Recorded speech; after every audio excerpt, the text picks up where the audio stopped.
Sinabi nga nitong si Lucy na sana ay hindi na nga rin nabuntis itong si Farah dahil alam naman niya na isa umano siyang masamang ina kaya't hindi nga karapat dapat na magkaroon siya ng anak.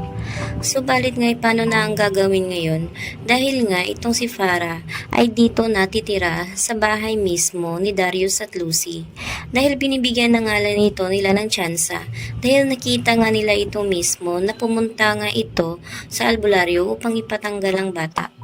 Kaya hindi nga mapapayag ang dalawang ito na gano'n ang gagawin ni Farah.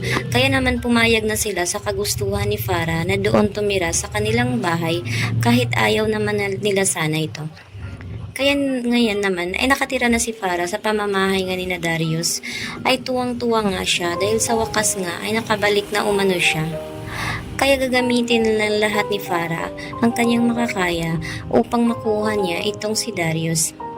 At dito ay pinapakinggan naman niya ang sinasabi ng kanyang ina na gagamitin din niya ang pera nito ni Darius upang makalabas na rin sa kulungan ang kanyang mama na si Belen.